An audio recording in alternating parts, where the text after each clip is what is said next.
Anyway, yes, I'm sorry. Francis Collins from Cohasset. Dr. Bloomfield, I have a couple of comments to make, and I'd like you to comment on them if you would. I think Iran, their calendar is something like, they're in the year 5000 or something.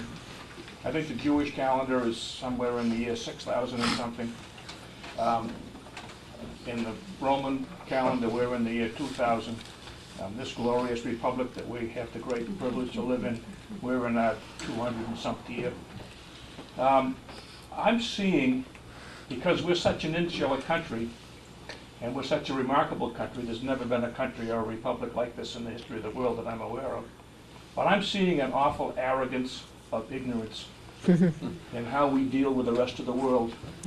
Where I was in Somalia several years ago when all that stuff took place, and it was disgusting what I saw over there. Here we're trying to set up a town meeting, form a government in a country that's been living the way they had for 5, 6, 7,000 years. And you talked about the partition of Iraq and the partition of Transjordan, and when the colonial powers partitioned up Africa back in the 19th century, and when they left in the 20th century, I was over there when most of those countries got their freedom, and it was chaos. I mean, a couple of them you said, gee, they're really gonna make it. They didn't, because it was the arbitrary straight lines by Winston Churchill and others that decided this is how we're gonna partition these places up.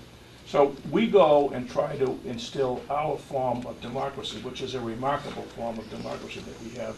And I hear President Bush say, we're going to establish liberty and freedom and democracy. And I say, what have you been smoking?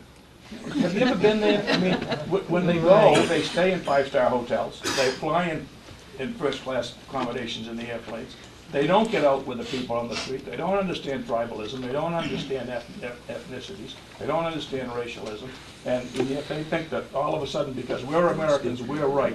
How do you see that in how our foreign policy and how our government is addressing these concerns around the world? I think that's a great feeding raw meat to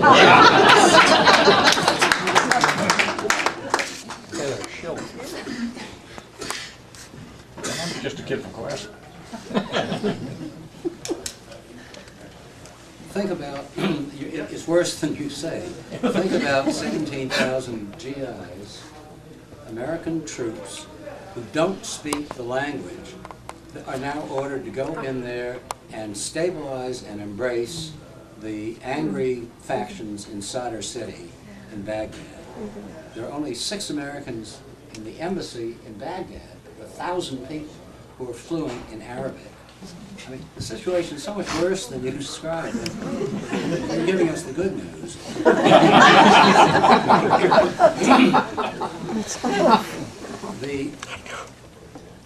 It's laughable. The efforts over the centuries by the American government to export its values, I mentioned the last chapter of my book is all about that. It's extraordinary because we were told by Jonathan Edwards and all his successors that we were God's chosen people and that America was God's Israel.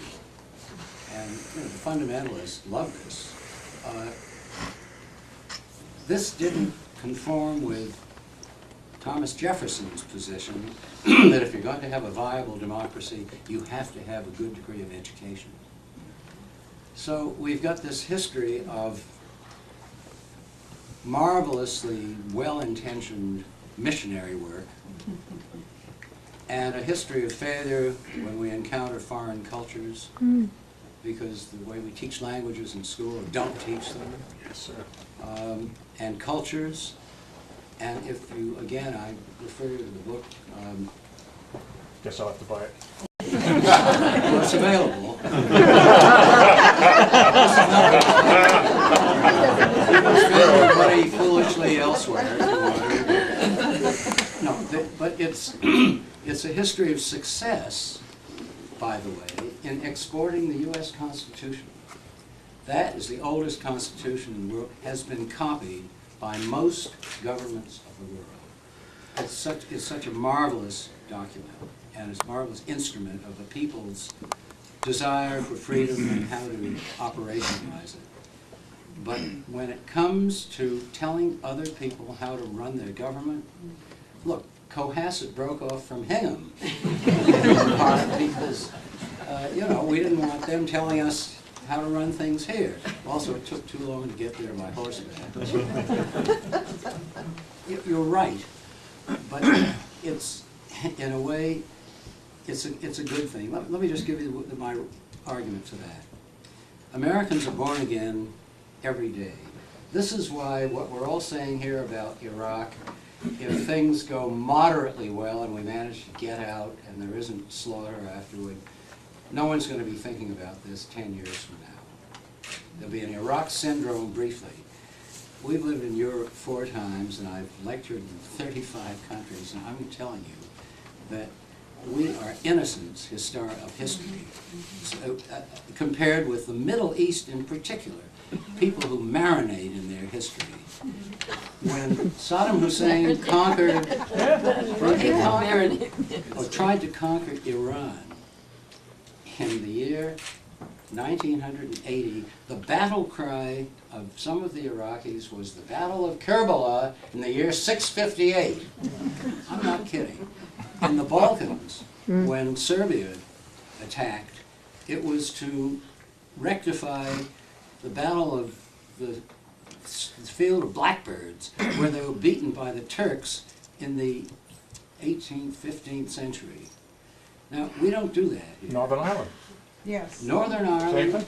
absolutely. So be glad that there's enough ignorance here so that we can survive.